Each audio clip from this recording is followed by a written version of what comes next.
साथियों जय भीम। मैं इंजीनियर रवि रविंद्र, विधानसभा अध्यक्ष बहुजन समाज पार्टी कसडोल।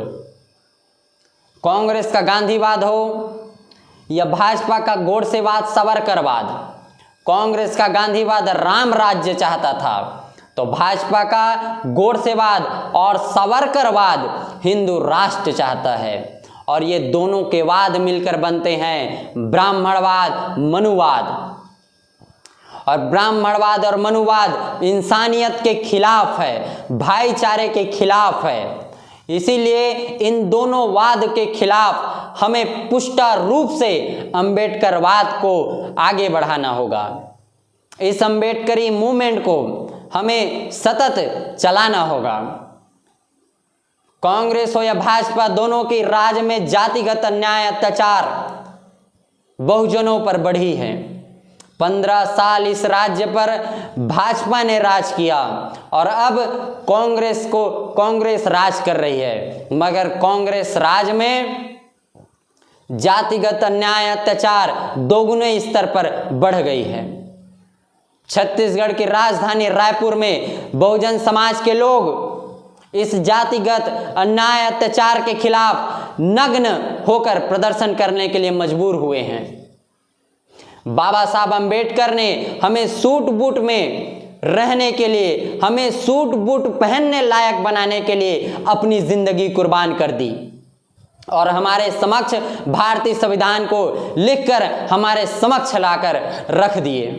मगर यह संविधान आज चंद ब्राह्मणवादी लोगों के हाथ में है, जो लोग सत्ता में बैठकर जातिवाद को बढ़ावा दे रहे हैं।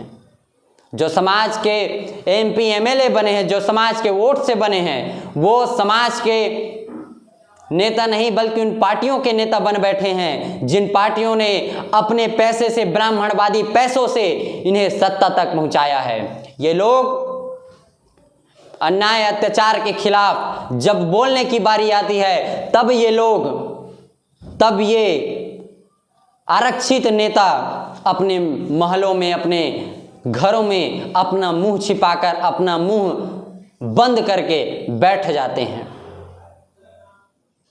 स्थिति इस कदर दयनीय हो गई कि बहुजन समाज के युवाओं को सरकार को दिखाने के लिए, सरकार को एहसास कराने के लिए कि हमें न्याय नहीं मिल रहा, ये बताने के लिए नग्न होकर प्रदर्शन करने के लिए, सड़कों पर उतरने के लिए मजबूर होना पड़ा। आजाद भारत में अपनी आजादी के लिए आज भी बहुजन समाज सतत प्रयासरत है।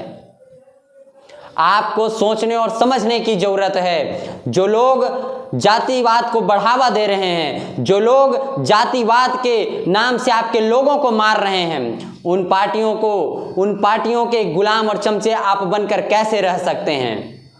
अपने जमीर को बेचना बंद करिए। अपने आत्मसम्मान के लिए लड़िए। अगर आप अपने आत्मसम्मान के लिए नहीं लड़ेंगे तो कोई मसीहा इस बार आने वाला नहीं है आपकी लड़ाई लड़ने के लिए। आपको ये लड़ाई अपने बलबूते पर लड़नी होगी। और जिन लोगों ने इस देश में सत्ता अपने हाथों में रखी है, उनसे सत्ता छीनकर अपने हाथों में लेनी होगी, वरना आने वाली जो जनरेशन है वो भी अपने आत्मसम्मान के लिए आंदोलन करती रहेगी।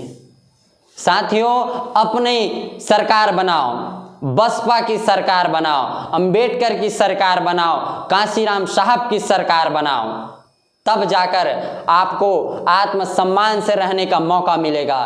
तब आपको सभी चीजों में बराबर की भागीदारी मिलेगी। साथियों, समझने की जरूरत है और सोचने की जरूरत है कि इस देश में आपको ब्राह्मणवाद चाहिए या अंबेडकरवाद चाहिए। और अंबेडकरवाद और अंबेडकरी विचारधारा पर चलने वाली सिर्फ एक पार्टी है और वो है बहुजन समाज पार्टी। और इसका जीता जागता उदाहरण है उत्तर प्रदेश में बहन कुमारी मायावती की 4 बार बनी सरकारें, इसका पुख्ता उदाहरण है। अपनी सरकार बनाइए, अंबेडकरवादी सरकार बनाइए। जय भीम, जय भारत।